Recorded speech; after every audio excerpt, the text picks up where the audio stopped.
कथा संग्राम की कथा प्रवाह शिवानंद महाराज शास्त्री जी।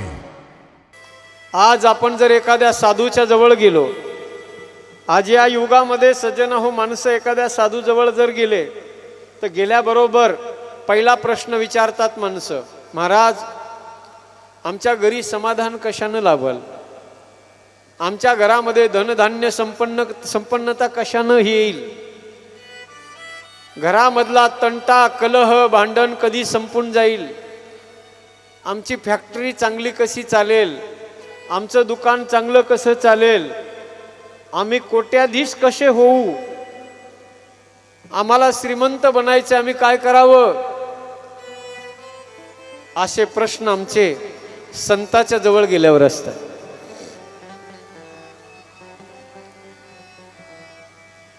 वाढावे संतान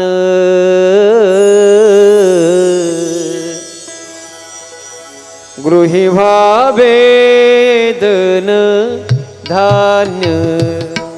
सूतजी महाराज शौनक आदी ऋषींना प्रश्न विचारतात की हे ऋषियो, आज या कलियुगामध्ये असं कोण विचारते, एखादा साधू भेटला, एखादा महात्मा भेटला, एखादे संत भेटले, संताच्या दारात गेल्यावर कुणाला प्रश्न पडतो का, कुणी असं म्हणतं का महाराज कायमी उद्धार पावेन, कायमी उद्धार पावेन, कायमी उद्धार पावेन.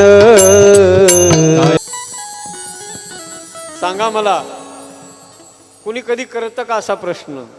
काशीनाथ बाबाच्या समाधीजवळ गेलो, प्रत्येक माणूस काशीनाथ बाबाच्या समाधीवर डोकं टेकवलं की प्रत्येकाची इच्छा एकच असते, काही जरी नाही म्हणलं तरी एवढं तरी माणूस म्हणतो, बाबा आम्हाला सुखात ठेवा,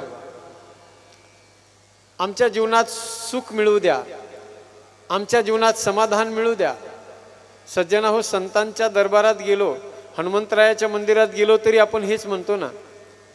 लहान लेकरू, 1-1.5 वर्षाचं बालक, त्याला काय कळतं सांगा? पण ते बालक सुद्धा देवाच्या दारात गेल्यावर सज्जन हो, हात देवाला जोडलं की ते म्हणतं, देव बाप्पा सुखाचं ठेव. त्याला कसलं आलंय त्या लेकराच्या जीवनात सुख आणि दुःख. पण माणसाचा स्वभाव आहे सज्जन हो, पहा, आपला भाव असला पाहिजे. मारुतीरायाच्या मंदिरात जरी गेलात ना तर हनुमंतराय कोण आहेत? कोण आहेत हनुमंतराय सज्जन हो? हनुमंतराय म्हणजे रुद्रावतार आहे. भगवान भोलेनाथाचे अवतार म्हणजे माझे हनुमंतराय आहेत.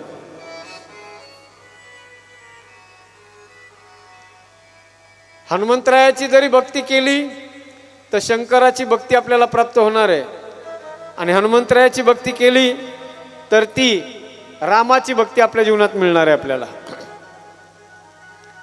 तू म्हणाल हनुमंतरायाची भक्ती केल्यावर रामाची भक्ती आपल्याला कशी मिळेल? तुम्हाला पाठ असलेली एक चौपाई सांगतो, सगळ्याला पाठ असलेली.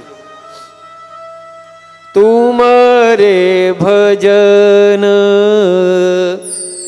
राम को पावे, तुम रे भजन राम को पावे, जन्म जन्म के दुख बिसरावे, जन्म जन्म के दुख बिसरावे, तुम रे भजन राम को पावे, तुम्हारे भजन राम को पावे.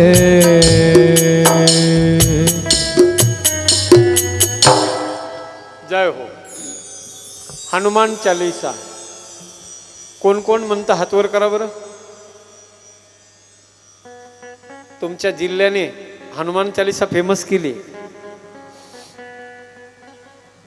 राजकीय लोक असले पाहिजे सज्जन, पण ते चांगले असले पाहिजे. मला वाटतं तुमच्या जिल्ह्याच्या खासदार, काय नाव त्यांचं, राणाजी, नवनीत राणा, त्या माय माऊलीनं सज्जन हो हनुमान चालीसा आम्ही कुठं बी म्हणू, रस्त्यावर म्हणू, अशी हिंमत दाखवली. बाकीच्या लोकांना सांगितलं, जर तुम्ही तुमचे धर्माचे काम जर रस्त्यावर करीत असाल तर आम्ही आमच्या हनुमान चालीसा सुद्धा रस्त्यावर करू. हिंमत दाखवली त्या मायमाऊलीने सज्जनो.